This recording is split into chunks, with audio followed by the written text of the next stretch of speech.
Ayamu tu, lu lupa kah? Wah kumpul dan jual barang-barang lama. Ini pelita. Wah ada banyak. Semua dah tengok video tadi kan? Jadi, mari kita kenal pasti kesalahan bahasa yang terdapat dalam ayat tersebut. Okey, ayatnya berbunyi, ini pelita, wah ada banyak. Okey, sekarang mari kita kenal pasti dulu ayat ini jenis apa. Ayat ini merupakan ayat songsam kerana telah berlaku proses pendepanan predikat iaitu ini pelita. Kesalahan pertama adalah mengenai kesalahan perancuan bahasa iaitu penggunaan perkataan wa. Perkataan wa ini merupakan logat bahasa Cina yang membawa maksud saya. Jadi, seharusnya penggunaan wa di sini perlulah digantikan dengan saya. Okey, kesalahan kedua yang terdapat dalam ayat ini adalah ini pelita. Ini pelita merupakan pendepanan predikat. Namun, ianya telah melanggar hukum DM iaitu hukum diterapkan dan juga hukum menerang. Hukum diterapkan merupakan inti dalam ayat. Manakala perkataan yang diterapkan menjadi unsur dalam ayat. Wow. Dalam konteks ayat tersebut, inti ayat merupakan pelita, manakala ini merupakan penerang. Ini merupakan kata tunjuk nama. Jadi, ayat yang lengkap mengikut standard bahasa Melayu ialah pelita ini saya ada banyak.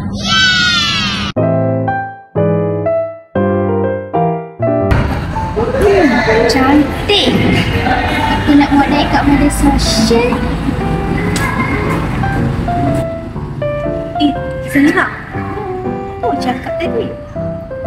Aku nak buat naik kat media sosial.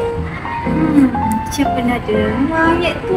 Kenapa kau ambil gambar dengan model rumah aku? Aku nak buat naik kat media sosial. Zahira, tahu tak ayat apa? Salah. Oh ya ke? Salahnya dekat mana? Ni sini. Okey, ayat tadi aku nak muat naik kat media sosial. Ayat tersebut mengandungi kesalahan iaitu kesalahan daripada sudut sintaksis melibatkan kesalahan kerancuan bahasa. Okey, kerancuan bahasa ni merujuk kepada bentuk yang menggunakan bahasa yang tidak mengikut standard kepada bahasa Melayu yang formal. Contoh tadi, ayat yang awak berikan ialah aku nak muat naik kat media sosial. Ayat tadi, aku nak itu merujuk kepada perkataan yang tidak formal dan mengalami proses kerancuan bahasa menyebabkan ayat tersebut tidak sesuai digunakan apabila menuturkan bahasa Melayu. Contoh ayat yang sesuai ialah aku ingin ataupun hendak muat naik. Lepas itu perkataan kedua ke media sosial. Kat media sosial. Ayat tadi kat media sosial menggunakan perkataan kat. Perkataan kat tidak sesuai digunakan kerana tidak mengikut standard yang bahasa Melayu. Jadi ayat yang adalah perkataan kat tadi digantikan dengan perkataan di media sosial. Kita menggunakan kata senama di seterusnya merujuk kepada media sosial.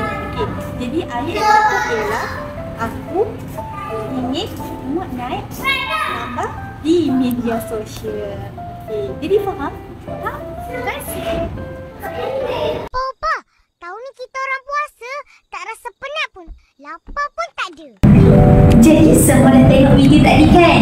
Jadi saya akan analisis ayat tadi melibatkan kesalahan-kesalahan ayat tersebut. Baiklah, ayat asal tadi ialah tahun ini kita orang puasa tak rasa lapar. Tahun ini kita orang puasa tak rasa lapar. Jadi ayat ini mengandungi dua kesalahan, iaitu kesalahan yang pertama ialah kerancuan bahasa dan kesalahan yang kedua ialah kesalahan melibatkan ayat majmuk, iaitu melibatkan penggunaan kata hubung. Jadi kita fokus pada aspek pertama, iaitu aspek kerancuan bahasa. Daripada ayat asal tadi, tahun ini kita orang puasa tak rasa lapar. Jadi kita boleh lihat pada ayat ini terdapat dua bahasa Melayu yang formal. Baiklah, perkataan pertama ialah perkataan kita orang. Perkataan kita orang ini merujuk kepada beberapa kumpulan pelajar. Jadi, kita orang ini tak sesuai digunakan kerana ianya tidak mengikut standard piawaian bahasa Melayu dan merupakan perkataan yang tidak formal digunakan dalam ucapan ataupun penulisan harian. Jadi, perkataan kita orang ini akan digantikan dengan perkataan kami. Dan perkataan kedua yang tidak mengikut standard piawaian bahasa Melayu yang menyebabkan kerancuan bahasa ialah perkataan tak. Perkataan tak ini tidak sesuai digunakan dan harus digantikan dengan perkataan tidak. Jadi boleh perkataan ini tidak merujuk kepada standard piawaian bahasa Melayu yang bersifat formal dan menyebabkan ayat tersebut tidak dramatis. Jadi kita boleh lihat aspek pertama ialah menyebabkan kesalahan kerancuan bahasa. Jadi ayat ini telah mengalami perubahan daripada ayat asal kepada ayat yang bersifat formal. Jadi ayat yang kedua ialah tahun ini kami puasa tidak rasa lapar. Jadi walaupun ayat ini telah ditukar kepada ayat yang formal mengikut standard piawaian bahasa Melayu, tetapi ayat ini masih mengalami kesalahan. Kesalahan yang dikira pasti ialah kesalahan ayat majmuk. Ayat majmuk ini merupakan ayat yang mengalami rangkaian dua kata bebas yang disambungkan dengan kata hubung. Okey. Di mana kita boleh lihat ayat ini, tahun ini kami puasa tidak rasa lapar. Ayat ini merupakan ayat majmuk yang sebenarnya mengandungi dua klausa, iaitu klausa bebas dan juga klausa terikat. Bagi klausa bebas, tahun ini kami puasa. Bagi klausa terikat, tetapi kami tidak rasa lapar. Kalau kita boleh lihat ayat di sini ialah tahun ini kami puasa tidak rasa lapar. Jadi kita boleh lihat ayat ini adalah ayat majmuk tetapi tidak menggunakan kata hubung, iaitu kata hubung tetapi. Melalui ayat ini kita boleh kelaskan kepada dua klausa, iaitu tahun ini kami puasa merupakan klausa bebas dan tidak rasa lapar merupakan klausa terikat. Klausa bebas ialah klausa yang boleh berdiri sendiri, manakala klausa terikat ialah klausa yang tidak boleh berdiri sendiri. Jadi kalau kita analisis kembali klausa bebas, tahun ini kami puasa, kami merupakan subjek dan puasa merupakan predikat. Baiklah, bagi perkataan tahun ini merupakan penerang masa sahaja kepada perkataan kata ganti nama kami. Yang kedua, bagi klausa terikat iaitu tetapi kami tidak rasa lapar. Ayat tetapi ini merujuk kepada klausa terikat. Bagi kami ia merupakan subjek dan tidak rasa lapar merupakan predikat. Jadi ayat tersebut tadi mengandungi kesalahan ayat majmuk yang tidak menggunakan kata hubung, iaitu kata hubung tetapi.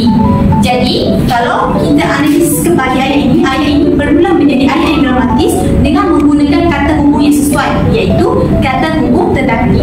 Daripada ayat yang kedua tadi, kita olah kembali kepada ayat yang ketiga, iaitu ayat yang lebih dramatis, iaitu tahun ini kami puasa tetapi tidak rasa lapar. Jadi ayat ini merupakan ayat formal yang menggunakan standard bahasa Melayu sesuai dan menggunakan kata hubung yang sesuai. Atuk, kami nak balik kampung ni. Tunggu tau. Ya ke? Alhamdulillah, Atuk rindu dah ni. Tapi tengah kemas-kemas lagi. Cepat sikit. Boleh berbuka sama-sama. Nanti nenek masakkan yang sedap-sedap. Yeay, bestnya. Untuk kesalahan kata yang kedua, kita ada ayat nanti nenek masakkan yang sedap-sedap. Okey, sekarang kita tengok dulu kepada binaan frasa dalam ayat ini. Nanti merupakan frasa keterangan yang mengalami pendepatan. Nenek merupakan subjek. Predikat ayat pula adalah masakan yang sedap-sedap. Okey, sekarang mari kita analisis kesalahan frasa dari segi sintaksis dalam ayat tersebut. Okey, langkah yang pertama kita kena pasti dulu apakah kata kerja yang digunakan dalam ayat ini, iaitu kata kerja masakkan. Kata kerja masakkan ini merupakan kata kerja transitif yang memerlukan dua objek, iaitu objek tempat dan juga objek sifik. Kenapa dua objek? Kerana kalau kita tengok kepada imbuhan yang digunakan, ialah imbuhan kan sahaja. Okey, imbuhan kan sahaja ini menunjukkan kata kerja ini merupakan kata kerja benefactive, iaitu kata kerja yang memberi manfaat. Jadi selepas kata kerja ini, dia memerlukan dua objek kerana ia merupakan kata kerja transitif. Seterusnya kita lihat kepada objek yang digunakan dalam ayat asal. Okey, objeknya ialah yang sedap-sedap. Okey, untuk ayat asal ini, binaan frasa yang sedap-sedap ini merupakan frasa nama, iaitu yang telah mengalami pengguguran frasa nama, iaitu makanan. Jadi, yang sedap-sedap ini hanyalah objek tempat. Jadi, yang sedap-sedap ini merupakan frasa nama yang berfungsi sebagai objek tempat sahaja. Jadi, binaan ini salah. Okey, sekarang kita nak jadikan ayat ini mengikuti standard piawaian bahasa Melayu. Okey, jadi apa langkah yang perlu kita buat? Kita kena tambah objek CV. Objek CV dalam ayat ini adalah kamu, iaitu perkataan yang telah kita tambahkan. Jadi pembetulan bagi ayat di atas adalah nanti nenek masakkan kamu yang sedap-sedap, iaitu kamu ini merupakan objek CV. Seterusnya, yang sedap-sedap ini merupakan objek tempat.